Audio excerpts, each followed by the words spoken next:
This might sound crazy, but the Iran war could actually come up during the closing arguments of the Diddy trial. I'll break that down for you in a moment. But first, let's talk about today, because if you're keeping score and you believe the defense, they walked away as the clear winner.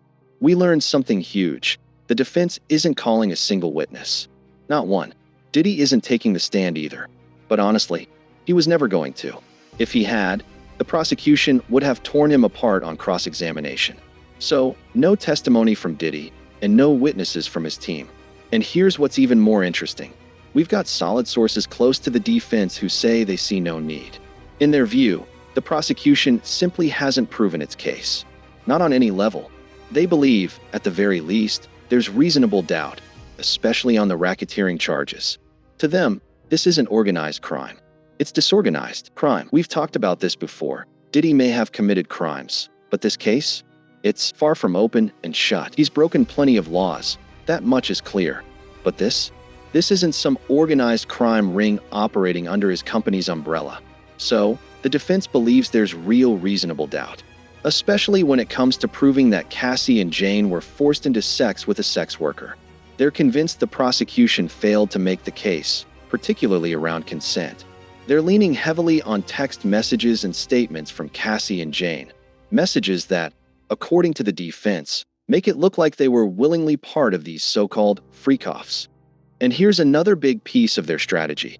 They're betting the jury won't buy the claims that Diddy broke the Mann Act. That law is all about transporting sex workers across state lines for prostitution. Now, here's the twist, and I'm not saying I agree with this, but this is their argument. The sex workers themselves took the stand and said they weren't paid for sex. They say they were paid for their time and for keeping everything discreet and private. That's a tough argument for the defense, no doubt. But it's the angle they're going with. The big picture? They're going to claim this whole case is about the prosecution playing bedroom police.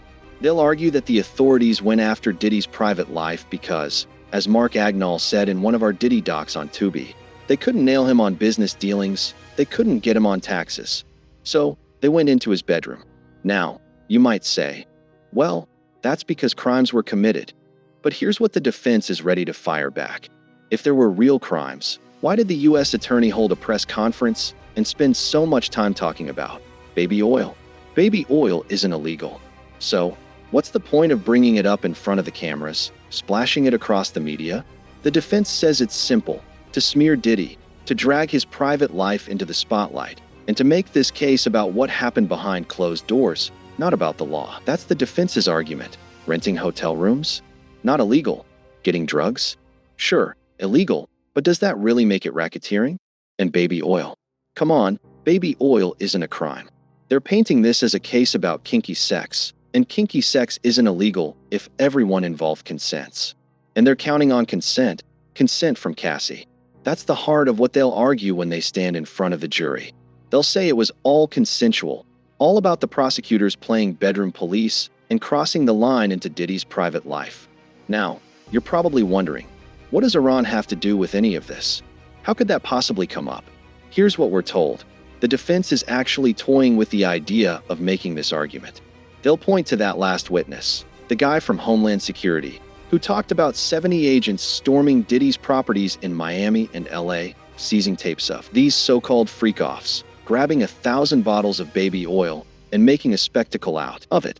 And the defense will argue that at a time when the U.S. is on the edge of war with Iran, when we're worried about sleeper cells hiding right here at home, Homeland Security wasted its time raiding Diddy's bedroom. And here's the real concern. The fear that there are people right here in this country who could commit terrorist acts, who could take innocent American lives. That, the defense says, is what Homeland Security should be focused on. Yet instead, they spent massive amounts of money, time, and resources chasing Diddy over freakoffs, baby oil, and whatever else they could find. Again, not my argument. I'm just telling you what they're planning to pitch to the jury. And honestly, I don't usually ask this, but I want to hear from you. Drop your thoughts in the comments. If you were on that jury, how would this land with you? What would you say to the claim that this is just bedroom police overstepping? That Homeland Security should be hunting terrorists, not raiding Diddy's homes? How does the whole argument about bedroom police, baby oil, and these charges hit you? I'm genuinely fascinated, because I don't know how this will play with a jury. And while you're at it, what's your take on the racketeering claim? Let me know. I'm reading all of it. What do you think? When you hear about the allegations, blowing up Kid Cudi's car, allegedly burglarizing his house, all the wild things Diddy is accused of, does that sound like a jealous, out-of-control boyfriend? Or are we talking about a racketeer? And here's another big one. Do you believe the prosecution actually proved beyond a reasonable doubt that these freak-offs happened without Cassie's and Jane's consent? What's your take on that? And finally, how do you feel about the defense's claim that the sex workers weren't paid for sex, but for their time and their discretion? I know, that's a lot to think about. But this case is packed with twists, and I'd love to see what you have to say in the comments. We'll break down those comments in tomorrow's video. Right now, closing arguments are locked in for Thursday. The jury could get the case as soon as Friday. I don't think they'll reach a verdict that fast. I think this jury's going to be split. But hey, sometimes juries like to wrap things up before the weekend just so they don't have to come back. We'll see. So, jump into the comments and tell me what you think. I'm watching for your take.